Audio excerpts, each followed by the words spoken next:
A lot of people grow up believing one big myth. We are told that if you want to be successful, you just have to work harder than everyone else.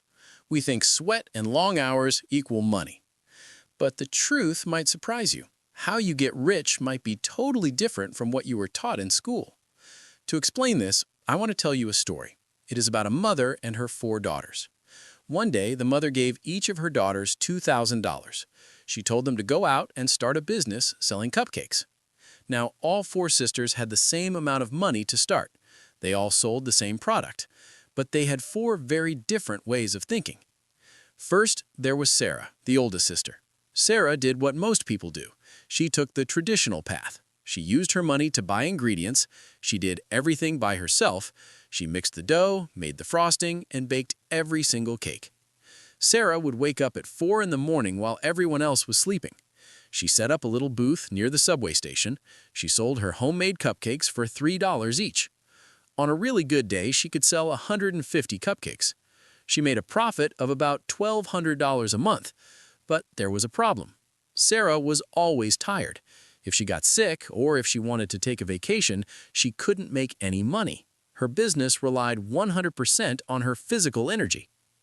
Next, there was the second daughter, Emily. She had a different idea.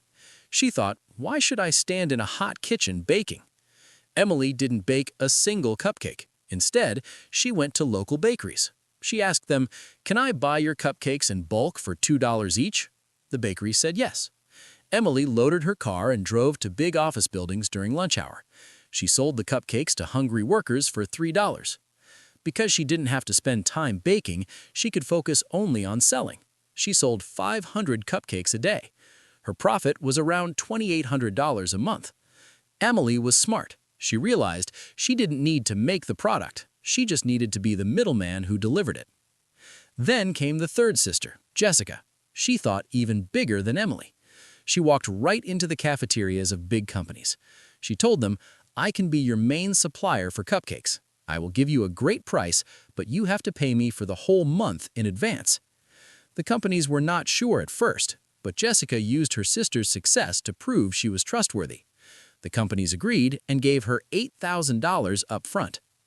Jessica took that money and made deals with 10 different bakeries. She controlled the whole market in her area. She used other people's money to build her business. She wasn't just a seller, she was a boss. Finally, there was the youngest sister, Megan. She was the smartest of them all. Megan watched her 3 sisters working hard. She didn't bake, she didn't sell to offices, she didn't even touch a cupcake. Instead, she went to the factories that sold flour and sugar. She told them, "I know a lot of bakeries that need ingredients." She connected the big factories to the bakeries that her sisters were using. For every bag of flour or sugar sold, Megan took a small commission, about 8%. It was simple. She built a bridge between the seller and the buyer.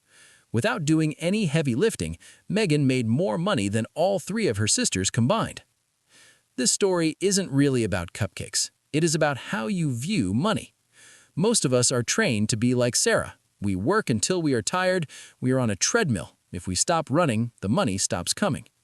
Real success happens when you build a system that works for you. So ask yourself, are you just working hard or are you thinking smart? If you've not subscribed, you probably won't see us again. But if you are, congratulations. You're growing every single day.